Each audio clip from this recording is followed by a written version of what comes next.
gosh, I want to say something, but I don't want you guys to take it the wrong way, okay? But honestly, I think this is what we're all thinking, all right? I feel like this is what we're all thinking as bass players, as musicians. Don't really know how to say it in a politically correct way. All right, I'm just gonna say it, I'm just gonna say it. Worship music, it's a little boring.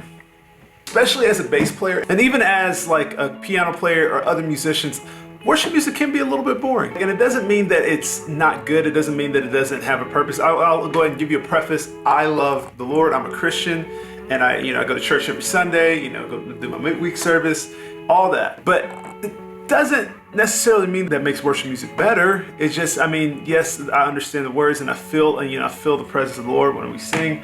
But sometimes when I'm playing, it could just get very dull and like monotonous. How can we make worship music less boring? What are some solutions to be able to pull our creativity that we've been working so long to culture up and grow, to be able to put in the forefront and be able to use when we play worship music? Because I'll be honest, I grew up playing a lot of gospel music, and then Scott started in the CCM thing, and I was just like, and what CCM means is contemporary Christian music, and I was like, man, is this really this easy? And it's not like that. There's not like a boastful thing like, whoa, I've been playing gospel. No, it's nothing like that. It's really because I was just like, man, it's just 4 notes the entire time, and then only 1 note changes in another section, and it's like, okay, so where's the fun in that? Where's the, ability to be able to latch on to your creativity and be able to truly express yourself in it? What I want to do today is I want to show you guys some ways that you can make worship music less boring on bass, and even less boring on other instruments if you take these concepts and put them into your playing. So without further ado, why don't you grab your instrument, your bass, whatever it is, your notepad, and we'll jump into the lesson.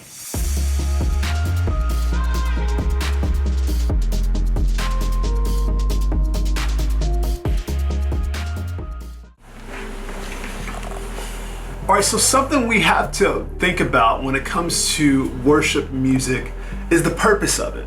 What is the purpose of worship music? It's to connect people to God, okay? That's what worship music is, essentially. What we want to be able to do is to show what the gift that God's given us. And I think that's the thing that's been the hardest thing about like playing worship music, because it's just like, it's almost like we're dumbing down the abilities that the Lord's given us, especially if we can do a lot more than what we play. But what we have to do is find the medium and the balance between not taking people out of the moment of connecting to God versus us just showing off. Sometimes you want to be like, oh man, I could put 30 notes in this part right here. And sometimes moments are like very open to where you, especially with worship music, where you can just do whatever. But the thing is, you have to realize placement's everything. So what I want to talk to you about here is placement. Placement changes a lot when it comes to worship music. And I honestly feel like it's the secret weapon to worship music, because what happens is when you place something in the right place, it makes it more effective. Now, when doing this, you always have to think about the moment as well of what's happening. If the dynamic's low,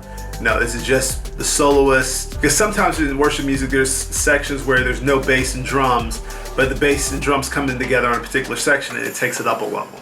Things like that. But it's just learning where those moments are and where they are leading to. So I'll just give you my general rule of thumb. The way that I, establish where I want to place things in a song is based on the listener. So when you think about it as a listener, you're listening to a song. I always think about it if this is the first time anybody's ever heard this song. Because if you think about it like that, then it helps you to understand the way people's ears are listening to it. So if this is the first time that anyone has ever heard this particular song, first they need to learn it. You have the intro, it's like, oh, okay, that's cool, blah, blah, blah, it's instrumental. All right, then you hear the verse, you hear the melody, and you hear the progression up under it. Now, once they get through that first verse, they understand and know what that section is, the verse. But knowing that, we don't want to put any crazy lyrics, anything that detracts from what the actual pocket is of the song and what the song entails, because people and listeners are still learning the song. So you go through that verse, and I hardly ever put any like licks or anything on the first verse. I always wait, okay, because they're still learning it. And then that first chorus, when that first chorus comes around, or first pre-chorus, or whatever it is that you're playing the next section, still, it's a new section to the ear. So whenever you're listening, And whenever somebody's listening, you don't want to put too many crazy licks in that section because they're still learning it. Once they learn all those sections and the whole song starts to repeat itself and goes to that verse 2, now you can start to open up just a little bit because now their ears are used to what's happening. You're used to, oh, I remember this from that first part. Even though they may not be thinking it's exactly, their ear is. Their ear's thinking like, okay, I know this part, I know where this part is going. I know where, where it's leading to. And so what we have to do is we have to play to that, because what happens is that now that they know it, if it's exactly the same, they start to lose interest. So when you go to that second verse and you add some, maybe like one lick or something in there, nothing too crazy, but just something that's a little different than that first verse, then they're starting to be more interested, engaged. Oh, what's gonna happen next? Because what happens is there's an expectation that is set now. The first verse is like, okay, I'm establishing a foundation. You're establishing that foundation. Now, build a little framework. It's like, okay, ooh, what's gonna happen next? What are they gonna do next? Like, that's the reason why you only do one lick, because you wanna give space for other people to do things too. Think like a listener. Because now when I go to that second chorus, they've heard that chorus before, so now I can add something a little different. Still keeping the same pocket, but adding something just a little bit different to kind of keep and gain interest. And then when that bridge comes up, the way you think about it is like, okay, now I'm going to establish what the foundation is. Maybe sometimes with worship music, it can do the bridge multiple times. You can start with like 1 or 2 times, just pretty much normal of what it is, like what the progression is. And this is where I like to use octaves and different things like that to kind of play the same thing, but make it sound like it's going to different levels. So now when in the bridge, when you're playing and you got those 2 initialized sections, or that first initialized section where you're just playing the foundation, now when it starts to build up and get to the big parts of it, you can start to, come do another lick, do something small in there, and then when it gets to that chorus, usually as a producer, something that would usually happen is do something different with this chorus. You add like a cool line or anything like that. When you think like a producer,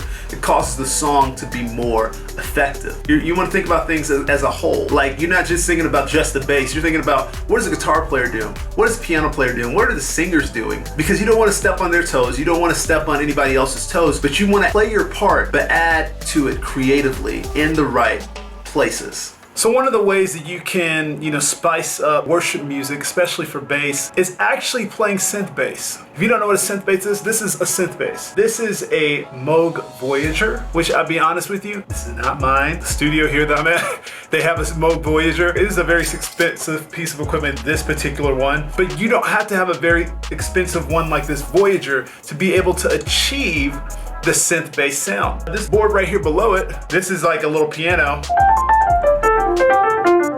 But the thing is that you can use a piano like this, because this is not even using the piano sounds on this piano. It is a MIDI controller, but all it's doing is just mimicking whatever sound or plugins that you have in your computer already. What you have to do is, even if you don't have enough money to buy something like this Voyager, you can use just a normal MIDI USB controller and just buy like a plugin, because there's a lot of things you can't do on a bass that you can do on a synth bass. Like, you have all these different knobs to control your different parameters for your tone. Even on the plugins, it still has all these same knobs as what is on here as well. Even though you can't pay like, $4,000 or $5,000 for a board like this, you can spend $200 or $300 and get very, very close to this. I'll put a link in the description so you can check out what they are. But using a synth and getting like something like an Arturia plugins to get your synth sounds just changes a lot for you. The reason why that is, and why it makes it less boring, is because now you can not only get closer or exactly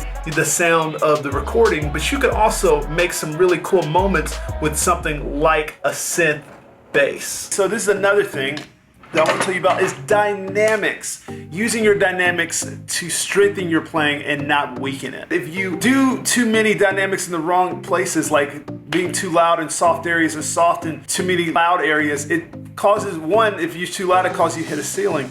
And when it's too soft, it causes to feel like the song is not going anywhere. Because when it comes to playing worship music, there is one huge thing that you have to realize, is that we're starting from the bottom, and now we're here. No, but we're starting from the bottom and we're growing, and going up. Because we want the song to feel like we're doing that. And sometimes when we hit our ceiling too soon, you know, it's gonna feel like the song can't go anywhere past it. And so we don't wanna hit that ceiling. We want to be able to make the song feel like it could go even higher than what it is. So that means not putting all your licks in one section, spreading them out, finding moments. Worship music maybe 4, 5 chords, 3 chords sometimes. I honestly feel like that's what makes it harder, because you have to really be able to be intentional when it comes to playing. Because if you're not intentional, it'll be just going nowhere in a hurry. Something that I haven't really talked a ton about on my channel too much is tone. I have like one or maybe I think one video really on tone. Just like I said with establishing something and not doing anything too much is going to take people away from the song.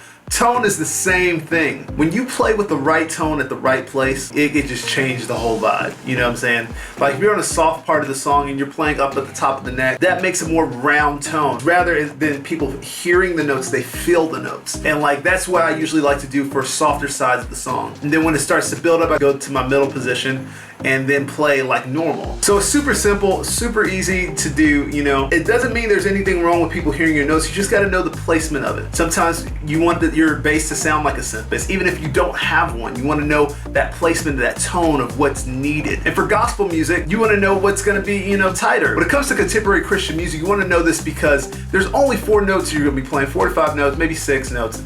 Sometimes. You don't want to hit your ceiling too quick, like I said before. When you hit that dynamic ceiling, it's not just like, you know, playing loud, you know, or playing soft, but it's even with tone too. Because if your tone shifts as the song shifts, it makes more of a ebb and flow when it comes to everything as a whole, when it comes to the band with what's happening in the song. So take all these things and put them into your playing, because what's gonna happen is that you're going to notice something change whenever you start playing in your services, playing, you know, in different arenas, if you're playing at conferences or anything like that, you're gonna notice a change. Because whenever you start to do this, it makes the effect of the song more powerful.